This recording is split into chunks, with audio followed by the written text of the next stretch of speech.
आप देख रहे हैं एबीएन महाराष्ट्र और मैं हूं आपके साथ मुनीर आरिफ खान। नाजरीन, मराठा रिजर्वेशन को लेकर मनोज जरांगे पाटिल तीसरी मर्तबा भूख हड़ताल पर बैठे हुए हैं। इनकी भूख हड़ताल का आज 8वां दिन है। वहीं हुकूमत के रवैये से मराठा समाज पूरी तरह से नाराज दिखाई दे रहा है।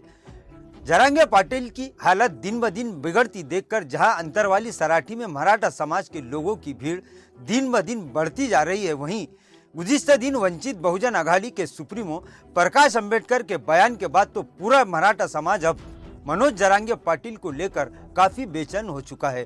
दरअसल वंचित बहुजन आघाड़ी के सदर प्रकाश अंबेडकर ने गुज़िश्ता दिन अकोला में एक सभा से बात करते हुए इस बात का दावा किया है और ये खदशा जाहिर किया है कि मनोज जरांगे पाटिल की भूख हड़ताल और मराठा समाज के रिजर्वेशन का मामला इस वक्त पूरे महाराष्ट्र के कई बड़े बड़े सियासी नेताओं की राजनीति के लिए एक बड़ा खतरा बनता दिखाई दे रहा है। लिहाजा अपनी घटिया राजनीति को बचाने के लिए मनोज जरांगे पाटिल को जहर दिया जा सकता है। उन्होंने कहा कि जरांगे पाटिल की जान को खतरा है। प्रकाश अंबेडकर ने कहा कि मनोज पाटिल इस वक्त भूख हड़ताल पर है और उनकी भूख हड़ताल का आज 8वां दिन है और हाईकोर्ट ने इंतजामिया के साथ साथ डॉक्टरों को ये हुक्म दिया है कि वो जरांगे पाटिल को तिब्बी सहूलियात फौरी फराहम करे। वहीं प्रकाश अंबेडकर ने ये कहा है कि जरांगे पाटिल को दी जाने वाली मेडिसिन, इंजेक्शन और सलाइन की अच्छी तरह से जांच पड़ताल होना जरूरी है।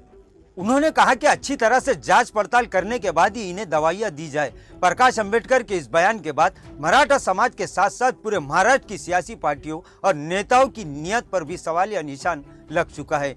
इधर जरांगे पाटिल ने प्रकाश अंबेडकर के इस बयान पर अपनी प्रतिक्रिया देते हुए कहा कि वो मरने के लिए तैयार है, लेकिन अपने समाज को इंसाफ दिलाने के लिए वो हर कुर्बानी देंगे। इसी तरह उन्होंने पूरे मराठा समाज से एक अपील की है कि आइंदा 21 फरवरी से एसएससी और एचएससी एग्जाम शुरू हो रहे हैं। लिहाजा मराठा समाज का जारी आंदोलन लोकशाही तरीके से और पुरअमन तरीके से किया जाए, क्योंकि तलबा की परीक्षा में कोई खलल नहीं होना चाहिए। पाटिल ने कहा कि यही विद्यार्थी देश का भविष्य है, लिहाजा एचएससी और एसएससी इम्तिहानात को सामने रखते हुए आंदोलन किया जाए। इसी तरह 20 तारीख को महाराष्ट्र हुकूमत की जानिब से मराठा रिजर्वेशन को लेकर एक खुसूसी मीटिंग बुलाई गई है और हुकूमत इस बात का दावा कर रही है कि 20 तारीख को मराठा रिजर्वेशन पर कोई बड़ा फैसला लिया जा सकता है।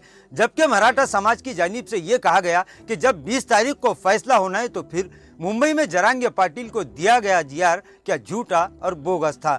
इस तरह के सवालात भी मराठा समाज की जानिब से किए जा रहे हैं और हुकूमत पर इल्जाम लगाया जा रहा है कि वो सिर्फ मराठा समाज को बेवकूफ बना रही है। बहरहाल महाराष्ट्र हुकूमत की जानिब से 20 तारीख को क्या फैसला होता है, इस पर पूरे मराठा समाज के साथ साथ महाराष्ट्र के आवाम की नजरें लगी हुई है, क्योंकि अगर 20 तारीख को रिजर्वेशन पर कोई पॉजिटिव फैसला नहीं होता है तो फिर जरांगे पाटिल ने 20 तारीख से आंदोलन की दिशा तब्दील करने का ऐलान किया है। इसी तरह आने वाले चुनाव को लेकर भी ये मामला काफी अहम हो चुका है, क्योंकि मराठा समाज पहले ही ऐलान कर चुका है कि अगर जल्दी इस मामले पर अमली इक़दाम शुरू नहीं किए गए तो मराठा समाज किसी भी सियासी पार्टी के सियासी प्रोग्राम में शरीक नहीं होगा। यानी इसका सीधा सीधा नुकसान सियासी पार्टियों और सियासी नेताओं को होना यकीनी है। नाजरीन, आज के लिए बस इतना ही। कल फिर मुलाकात होगी कुछ नई खबरों के साथ। तब तक के लिए मैं मुनीर आरिफ खान आपसे इजाज़त चाहता हूँ। अल्लाह हाफिज़।